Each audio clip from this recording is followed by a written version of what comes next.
حبايبي الحلوين، كان يا مكان.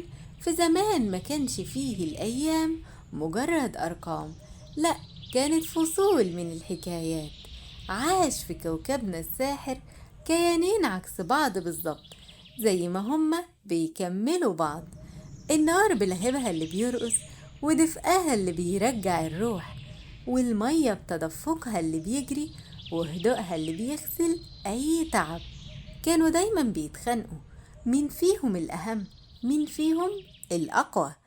في صباح يوم مشمس وجميل، والندى بيتلألأ على ورق الشجر زي الألماظ، وأشعة الشمس الذهبية بترسم لوحة فنية على السما.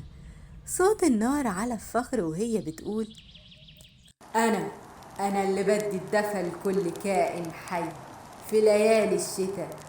أنا اللي بطبخ الأكل الحلو اللي بيلم العائلات حواليه، وبنوري بطرد الضلمة وبدي النور للملايين. ومن غيري الناس هتعيش ازاي؟ هتتجمد وهتجوع وهتغرق في ضلمة ملهاش آخر. وبعدين عملت شرارة بتلمع كأنها بتتباهى. ابتسمت المية ابتسامة هادية زي هدوء بحيرة صافية، وقالت بصوت رقيق بينساب زي المزيكا: يا صاحبتي النارية، ما تكبريش في وصف نفسك. هو انتي نسيتي ان انا اساس الحياة؟ انا اللي بروي كل شجرة وكل وردة، وبخلي الارض سجادة خضرة بتفرح العيون. انا اللي موجودة في كل نقطة دم وفي كل خلية حية.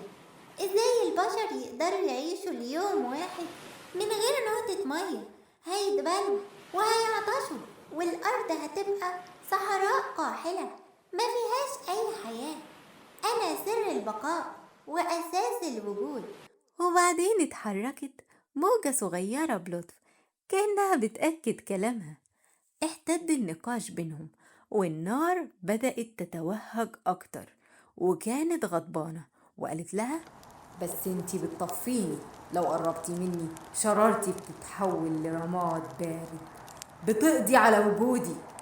وردت المية بحكمة وقالت: وانتي يا نار بتبخريني، قطراتي بتتحول لبخار بيختفي في السماء، بتخليني مش موجودة. وكل واحد فينا عنده القدرة ان هو ينهي وجود التاني. والجدال اشتد على آخره.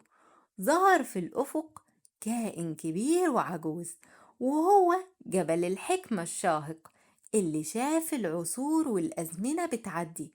اتكلم الجبل بصوت عميق ومهم: كفاية أيها الأقوياء، أنا شفت آلاف السنين من وجودكم وعرفت سركم العظيم. انتوا مش أعداء، لا، انتوا توأم بيكمل بعض في رقصة الحياة اللي ملهاش نهاية. سكتت النار والمية وسمعوا باهتمام. كمل جبل الحكمة كلامه: تخيلوا معايا لما بتتقابلوا في المطر الأرض بترتوي، ولما بتتعاونوا في البخار الآلات بتشتغل وبتعمل العجائب. انتوا قوتين عظيمتين، لكن عظمتكم الحقيقية في التناغم، في فهم انكم جزء لا يتجزأ من نظام أكبر وأعقد. الحياة ما بتختارش واحد فيكم على حساب التاني، بتضمكم انتوا الاتنين عشان تبقى كاملة وجميلة. بص كل من النار والمية للتاني، مش بعين الجدال القديم، لأ، بعين الفهم الجديد. فهموا إن قوتهم مش في إن كل واحد يبقى لوحده، لأ، في إن هما يكملوا بعض. ومن اليوم ده بقت النار والمية صحاب بيتعاونوا عشان يشكلوا العالم اللي نعرفه، وبيعلمونا إن أعظم قوة بتكمن في الاتحاد، وأجمل الإبداعات بتيجي من تناغم الحاجات اللي عكس بعض. ايه رأيكم يا أصحابي في حدوتة النهاردة؟ أشوفكم في حدوتة جديدة. مع السلامة يا أصحابي.